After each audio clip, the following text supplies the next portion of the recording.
topic for today, right? So the next topic that we are going to discuss is the divergence and curl of magnetic field. Divergence and curl of magnetic field. Okay, right? Divergence and curl of magnetic field, right? So already when we were discussing about electrostatics, we discussed what is divergence and what is curl, right? We know. Okay, so what is the value of divergence for magnetic field? Let us determine. Okay, so divergence, right, as we discussed there also, it is divergence is the property or a parameter which tells, right, the number of flux lines that are leaving or entering at a particular point. Okay, so it is a parameter, or it is a value by which it's a basically a scalar quantity. It is a scalar. So this scalar quantity tells us, right, whether the field is converging or diverging at a particular point. That means whether the flux lines are entering the point or flux lines are leaving the point. Correct? Okay, yeah. So that is what divergence is, right? Now if I take, for example, right, if this is my let's say a area. Okay, so there is a magnet here, or a line current carrying conductor, which can be assumed as a magnet. Okay, so we know that this current carrying conductor will produce magnetic field. Correct? So there will be some magnetic field, and that magnetic field will exist in the form of lines. Okay, it will exist in the form of lines, right? We know that. Now the point here is, so as we discussed also, right, okay, the magnetic flux lines are always closed. I told you this property, the clear difference between electric lines and magnetic flux lines, right? Magnetic flux lines are always exist in the form of closed path. That means, right, they start at the north pole and end at the south pole. Okay, so right, they always start at the north pole and end at the south pole. Correct? So there is no field line or magnetic line in isolation. Okay, in isolation we don't have any magnetic flux line existing. Okay, magnetic flux lines always start from the north pole and end at the south pole. That means they always exist in the form of closed paths or closed loops. Okay, so what does this mean is, so if I take any area, right, if I take any area, right, okay, so the number of flux lines that are entering this area should always be equal to the number of flux lines leaving the area. Okay, the number of flux lines entering the area should always be equal to number of flux lines leaving the area. Okay, so that is the most important point. That means the divergence of the magnetic field is always zero, right? So every object in the magnetic field acts as a null point itself. Null point. Okay, that means the net magnetic energy stored present, or the net magnetic energy stored inside the object is always zero. Okay, so all the points act as null points itself. Okay, so we discussed there are sink points, source points, and null points. Okay, in right, sink point means more number of lines are entering. Okay, source point means more number of lines are leaving. Okay, null point means number of lines entering and number of lines leaving are, right, equal. So in the magnetic field, in the magnetic field, or for a magnet, for this type of things, right, always the number of lines entering the region is equal to the number of lines leaving the region. Therefore, right, remember that the divergence of magnetic field is always zero. The divergence of magnetic field is always zero. So we can write that as, so for example, if I take right, the Gauss law, Ampere's law. So generally what I write, integral h dot dl is equal to, right, I, but what I write here is integral h dot dl is equal to 0, or we can also write in a closed path the integral b dot dl, that is the flux lines will always be equal to 0, right? Or we can say the divergence is nothing but represented by del dot b bar. So divergence of magnetic flux is always equal to 0. Del dot B bar is equal to 0, right? So this equation we have to remember. Okay. So the divergence, that means magnetic field will never diverge or converge. It always, right, flows in closed paths, right? So any line that is starting at the North Pole have to end at South Pole. Okay. So there are no, right, North or South poles existing in isolation. They cannot exist in isolation. Always, right, if one is starting at the North Pole, it has to end at the South Pole. Okay. Clear with this point? I think you have understood. Okay. So the divergence of the magnetic field is always equal to 0. Del dot B bar is equal to 0. Why is it 0? Because this thing, right? What is the thing?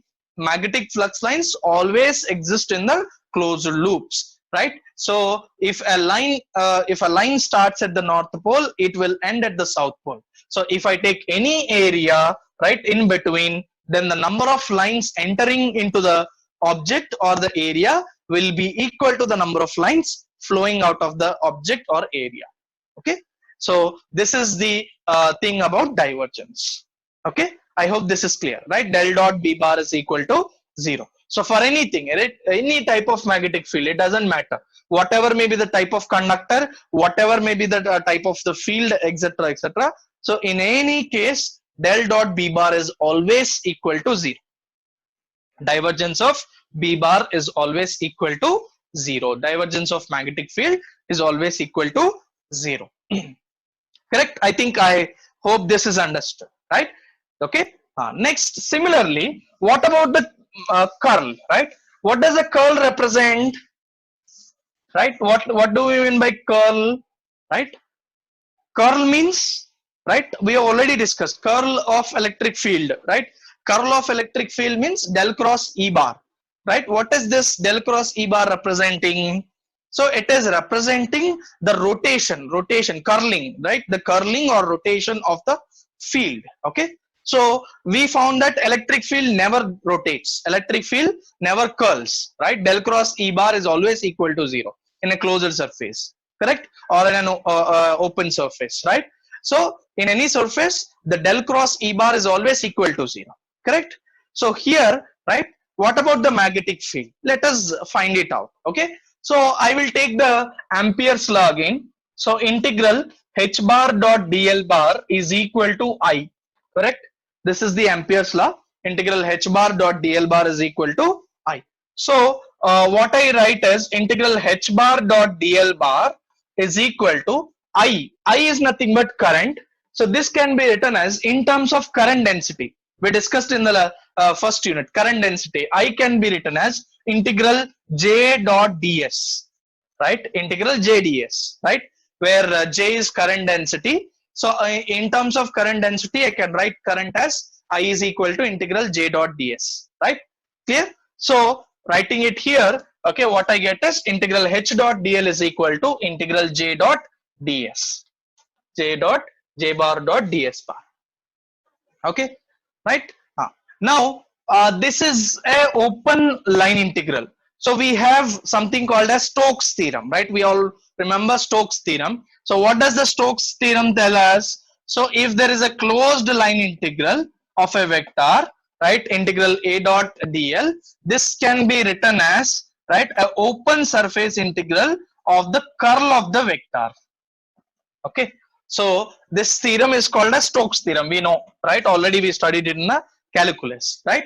So line integral a dot dl is equal to, right, open surface integral del cross a ds.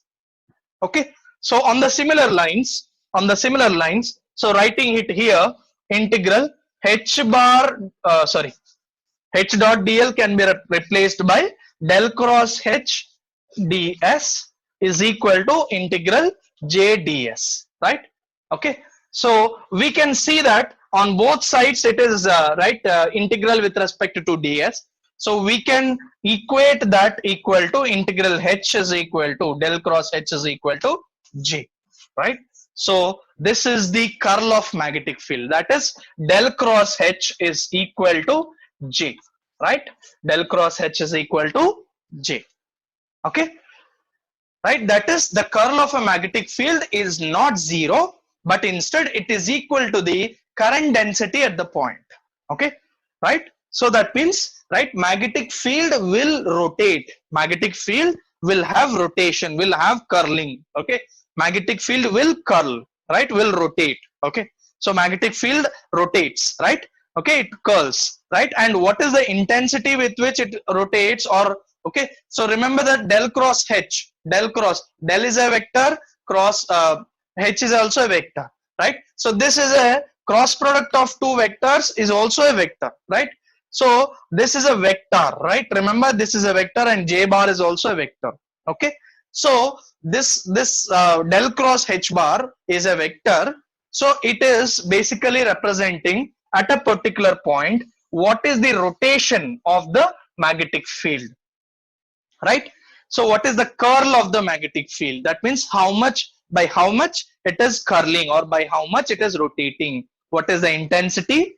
That is, what is the strength of the curl, right? Or what is the force by which it is curling, and by, right, in which direction it curls, right? In which direction it curls means perpendicular direction. It will, right, magnetic field will rotate like this. Okay, so remember this, this is, if I, okay, because see here, this is del and this is H bar, so cross product AX cross AY will be AZ, and it will rotate in the direction opposite to both H bar and del. Okay, for example, if I consider H bar as this plane, del is this plane, or okay, del is this plane, then the perpendicular plane to both is this. That means it will rotate in the up, like up direction, or it will rotate like this. Okay, so right, the point that we need to remember is del cross H, which is the curl, so is not zero, but instead it is equal to the current density at the point. That means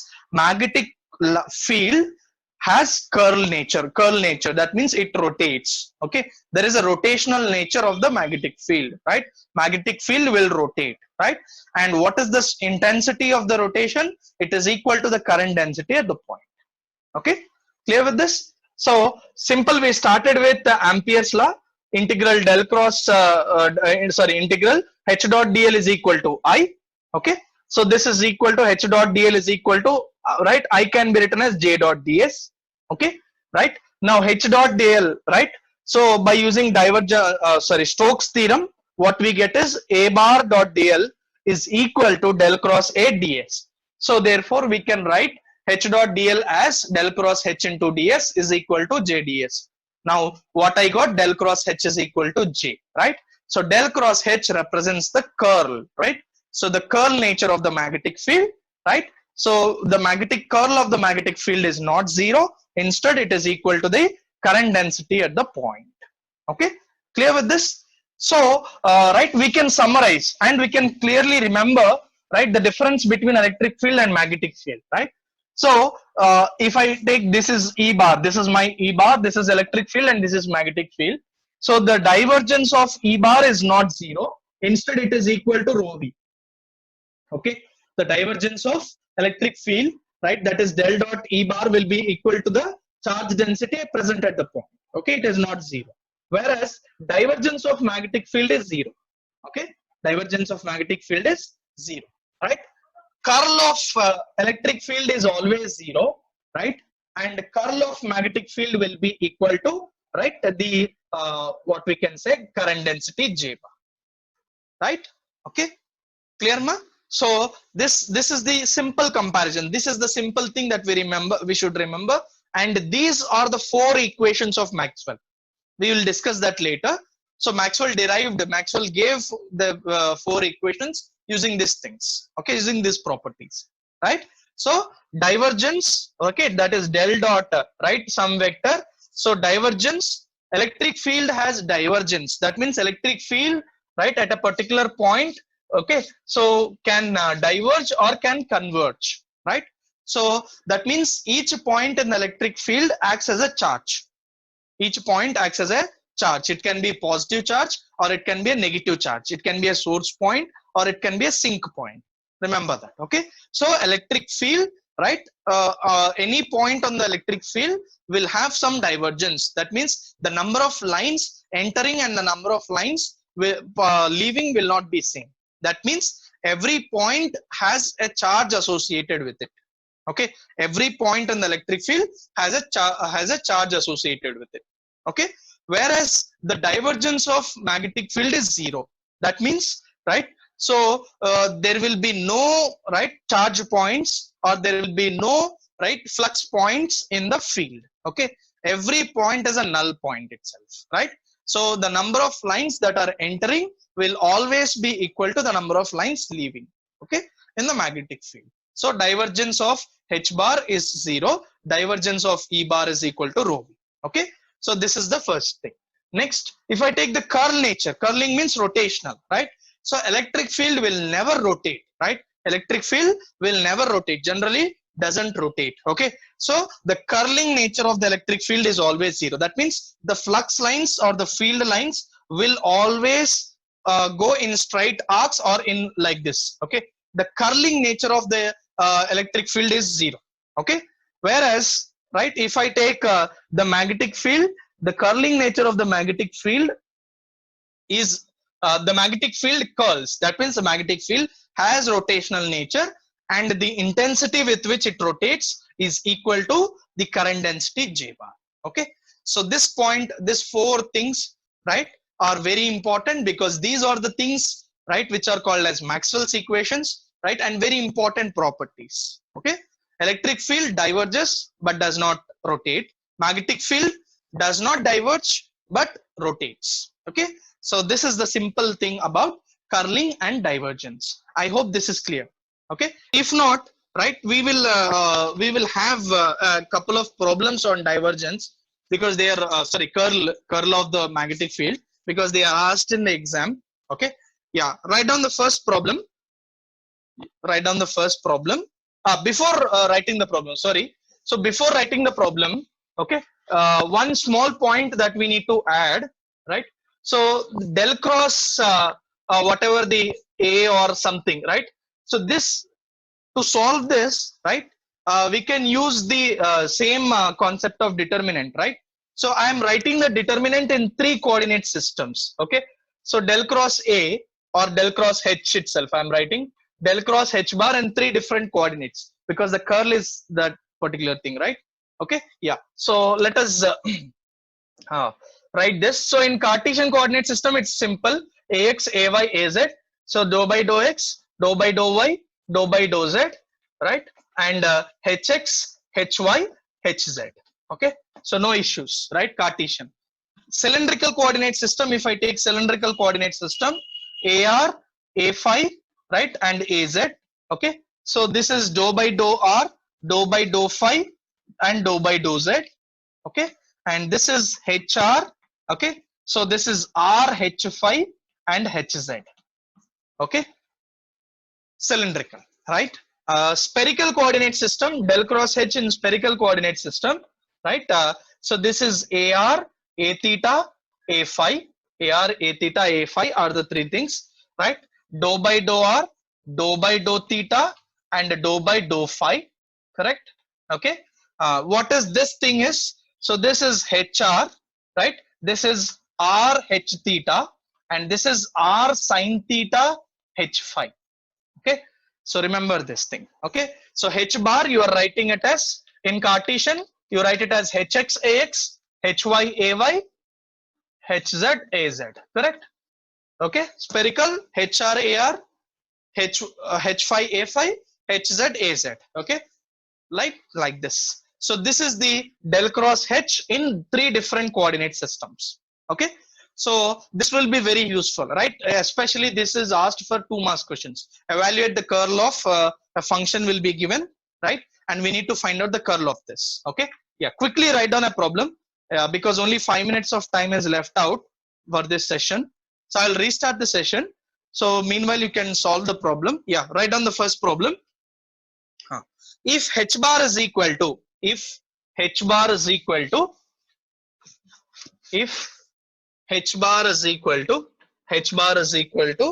2.5 into 2.5 into a theta, 2.5 into a theta plus 5a5 plus 5a5. Find the curl of the h bar. Find the curl of the h bar at 2 comma pi by 6 comma 0, at 2 comma pi by 6 comma 0. Okay, so this is the problem, right? I am repeating it again. If h bar is equal to 2.5 into a theta plus 5 into a5 plus 5 into a5, find the curl of, right, h bar at 2 comma pi by 6 comma 0. Okay, yeah. So firstly, what coordinate system it is, right? We have to identify that first. So because theta is present, definitely it is a spherical coordinate system. Okay, so in spherical coordinate system, the determinant that we need to use is this.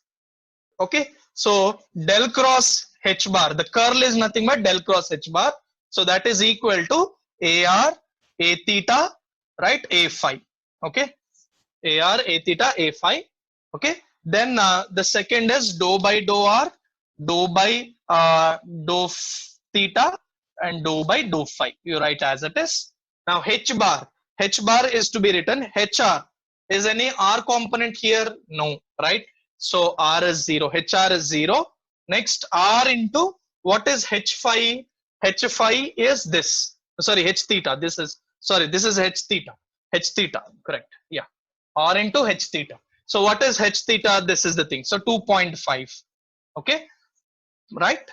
Okay, then next is r sine theta into h phi. What is h phi? H phi is given as 5. Okay, correct? So you write as it is. Okay, now we need to find out the expression for this thing. So solve this determinant. Yeah, so ar, so this will be eliminated. So d by d theta of 5r sine theta, correct? 5r sine theta, okay, minus d by d phi of 2.5r. Okay, so this is the ar term, right? In evaluate them individually, it will be easy.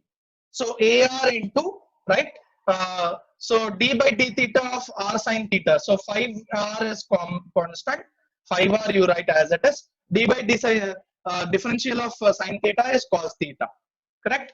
So cos theta.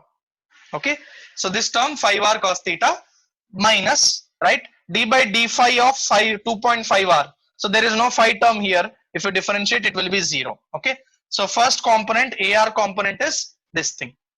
Okay, correct with this? Right.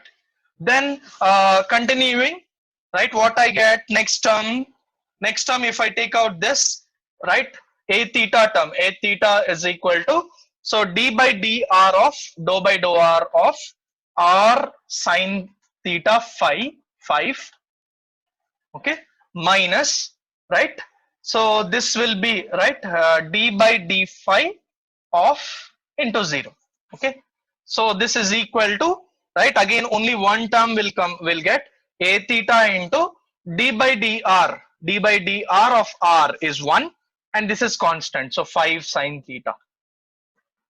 Okay, right, second term is evaluated. Now third term, what is the third term? We need to get a phi term. So what is a phi term, right? So if I take out this a phi into, right, this is 0, right, d by dr of r is 1, so 2.5 directly you can write. Okay, so right, clear with this? Understood? So evaluate each term, ar term, a theta term, and a phi term. So now I can write all the terms as del cross h bar is equal to, so the curl of the magnetic field is equal to, the first term I get is 5r cos theta ar, right, minus, okay, right, second term I get is 5 sine theta a theta, correct, next plus 2.5 into a5. Okay, done. So this is the expression for del cross H. Now we need to substitute the value of R is equal to, what is the point given, right? I think 2 comma pi by, what is the point given? The point is given as 2 comma pi by 6 comma 0. So R is equal to 2, theta is equal to pi by 6, and phi is equal to 0, right? So substitute it and we'll get del cross H bar as a vector. Okay.